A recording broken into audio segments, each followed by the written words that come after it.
గరుడ పురాణం 18 పురాణాల్లో ఒకటైన అద్భుత గ్రంథం.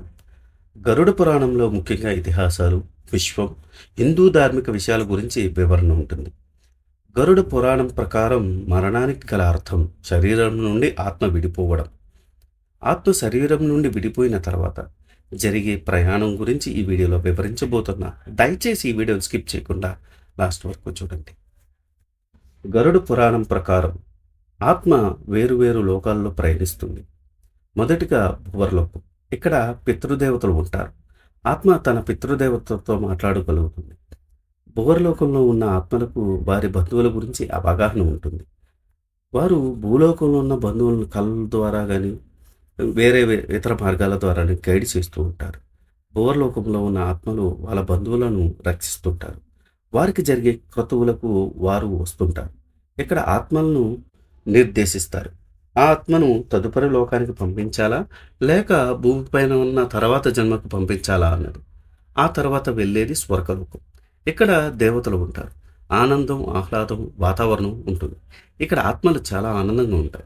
ఆత్మ చేసే పుణ్యాలను బట్టి స్వర్గలోకాల ప్రాప్తి కలుగుతుంది. స్వర్గంలో బాధలు, ఇబ్బందులు లేకుండా ఆత్మలు స్వేచ్ఛగా ఉంటాయి. స్వర్గలోకంలో ఆత్మలు వారికి ఇష్టమైన వారితో జీవిస్తారు. కానీ ఆత్మ స్వర్గలోకంలో మాత్రమే ఉండిపోదు. మళ్ళీ భూమిపైకి మరుజన్మకి పంపిస్తారు. మూడవ లోకం మాతృలోకం. మాతృలోకంలో మళ్ళీ జీవన మరణ చక్రాలలోకి వెళుతుంది. వారు చేసిన మంచి చెడులను బట్టి బాధ, సంతోషాలు ఉంటాయి. వారి కర్మలను బట్టి వారు మళ్ళీ పుడతారు. నాలుగవ లోకం తీర్థలోకం. ఈ లోకంలో జీవుడు పాపులకు శిక్షలు అనుభవిస్తారు. వారికి నొప్పి, బాధ ఎంతగా ఉంటుంది అంటే వారు జీవించినప్పుడు ఎంతగా పశువులను బాధ పెట్టాడో అంతగా. ఆఖరిది నరకలు. ఇక్కడ జీవుడు పాపాలను బట్టి శిక్షలు ఉంటాయి.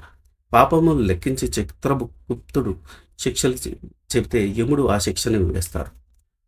ఈ లోకంలో ఆత్మలు గట్టిగా ఆర్తనాదాలు చేస్తూ శిక్షలు అనుభవిస్తారు.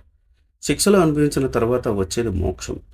గరుడ పురాణం ప్రకారం తను చేసిన పాపాలను ప్రాయశ్చిత్తం చేసుకునేందుకు పలుమార్లు పునర్జన్మ అయిన తర్వాత మరో ఆఖరిగా మోక్షాన్ని పొందుతారు. ఇది ఈనాటి టాపిక్. ఇలాంటి ఇంట్రెస్టింగ్ టాపిక్స్ కోసం మీరు చేయాల్సిందల్లా మా ఛానల్ సబ్స్క్రైబ్ చేసుకొని బెల్ నోటిఫికేషన్ ఆన్ చేసుకొని ఉంచుకోండి. ఈ వీడియో కనుక మీకు నచ్చితే do like, share and subscribe. Thanks for watching. జై సనాతన ధర్మం.